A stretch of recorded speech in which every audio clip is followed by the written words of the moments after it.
인데요. 그의 연구는 남다른 관점에서 시작됐습니다. I was reading about the work that Jerome Kagan was doing following children who had been very shy or very bold and outgoing when they were 2 years old. And I was curious as a psychiatrist what was happening to these children when they became adolescents and then young adults. 그는 케이건 교수의 연구에 참여한 아기들이 18세가 되던 해에 임상 실험을 진행했습니다. 유아 때부터 수줍음이 많고 내향적인 특성을 보였다면 성인이 된 후에도 뇌의 신경 활동을 통해 기계적인 신호를 보일 것이라는 가설이었습니다. 실험 내용은 낯선 사람과 낯익은 사람의 얼굴을 예고 없이 보여주며 각각의 상황에서 그들의 편도체를 관찰하는 것이었습니다. 결국 fMRI 실험을 통해 수줍음을 많이 탔던 사람들의 편도체가 대조 그룹보다 훨씬 활성화된다는 사실을 밝혀냈습니다. Elements of these differences are preserved in structure, in function, in behavior, into at least early adulthood, and we suspect actually in later life as well. 더욱 놀라운 것은 성장을 하면서 더 이상 수줍음을 타지 않는다고 말한 실험자들의 뇌에서도 편도체의 반응은 여전히 남아 있었습니다. 결국 완전히 변한 것은 아니라는 뜻이죠. If somebody gives you a pile of scrap metal, you can make a beautiful sculpture out of it, but you're not going to be able to make an oil painting. Difference and possibility and reasons to kind of, work with what you have and not try to create something that is not there. 내향적인 성격의 사람들이 가진 가능성과 차이점. 이것에 대해 지금까지와는 다른 시각을 가진 사람이 있습니다.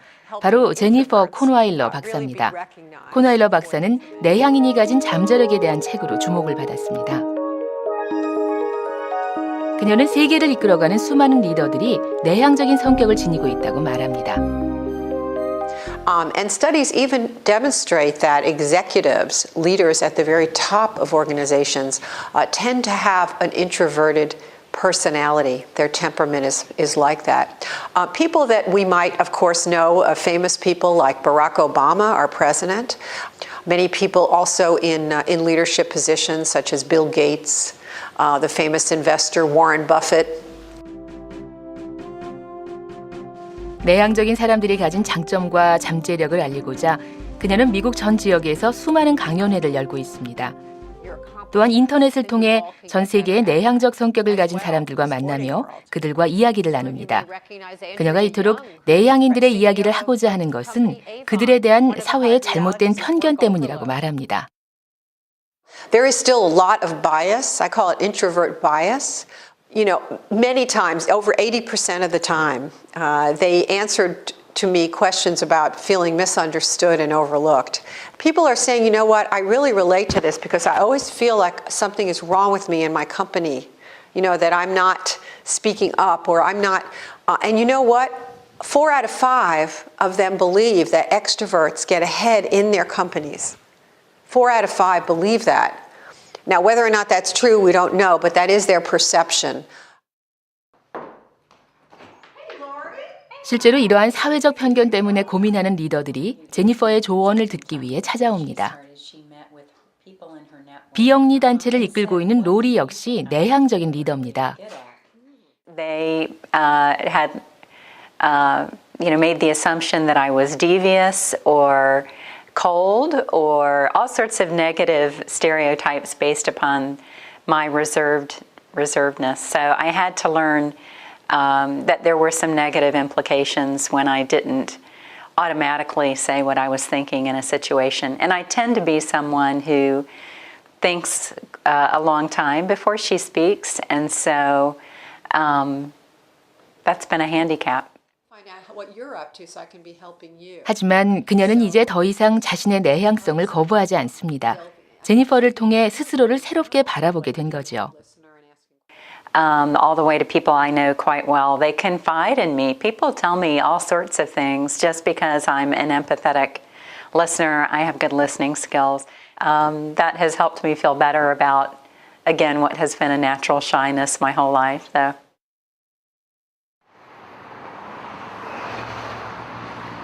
우리는 제니퍼가 말하는 또 한 사람의 내향적인 리더를 만나기 위해 그녀의 회사를 찾았습니다. 바로 CNN입니다. CNN은 24시간 생방송으로 방영되는 뉴스 채널로 전 세계인들의 눈과 귀가 되고 있는 곳이죠. 특히 최근 CNN에서 방영된 몇 개의 특집 프로그램들은 획기적인 기획력과 날카로운 시선으로 시청자들의 주목을 받았습니다. CNN의 특집 프로그램을 총괄하고 있는 베트남계 미국인 킴 부이. 그녀가 바로 우리가 만나고자 하는 또 다른 내향적인 리더입니다. I would describe Kim as quiet and calm and organized, and probably those qualities do speak to someone being an introvert, yes. She doesn't have a demonstrative personality. She's very calm and collected, and she's very sure of herself. 평범한 가정에서 태어난 킴 부이. 그녀는 수줍음이 많고 조용한 내향적인 아이였습니다. 그런 그녀에게 수많은 사람들과 함께 해야 하는 CNN에서의 업무는 긴장의 연속이었습니다.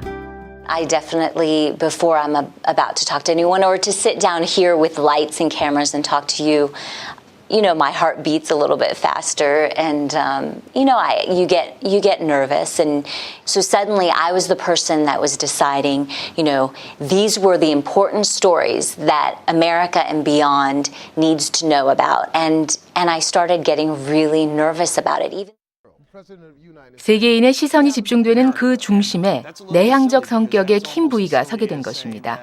숨가쁜 제작 현장에서 많은 스태프들과의 회의를 이끌고 의견을 조율해야 하는 그 시간이 그녀에게는 여전히 불편합니다. 하지만 그녀는 이제 그녀만의 방식을 찾았습니다. So I got involved in nonprofit work and board work and really practiced my public speaking in those arenas where it felt a little bit more safe. I was volunteering. I wasn't being paid to do that work necessarily, so I felt like I could take more chances. So I started really developing my public speaking skills there, and then I saw it slowly start translating to work. 점심시간, 대규모 설명회를 앞둔 킴 부이를 돕기 위해 동료들이 자발적으로 모여들었습니다. Okay, guys, thanks for gathering on a Friday afternoon. I know this isn't give you a sense of the presentation that we'll be giving to the sales team up in New York. My first time presenting in front of over 100 salespeople, so that'll be interesting. But it's great because Kate and Betsy will be up there with me. So we're actually going to run through it. I wouldn't say that that's gone away. It's just I've tried to find ways to be more prepared to deal with it. CNN에서는 사원들이 직접 선정하는 히어로즈라는 이름의 영예로운 시상식이 있습니다. 킴 부이는 당당하게 올해의 수상자로 선정됐죠. 그녀의 내향적인 리더십이 빛을 발한 것입니다. When she has a meeting and the meeting's over, that she would send an email asking people that if they would like to talk to her one-on-one or just outside the meeting, that she's open to that. And I appreciate the fact that she understands that some people would probably be able to contribute more in that situation rather than in a large group of people. I started doing that because I realized a lot of the time I didn't feel comfortable speaking up, but I had these ideas. And so it's definitely shaped the way I manage other people. 섬세함으로 동료들을 배려하는 킴 부이의 내향적인 장점이 모두를 움직인 것입니다.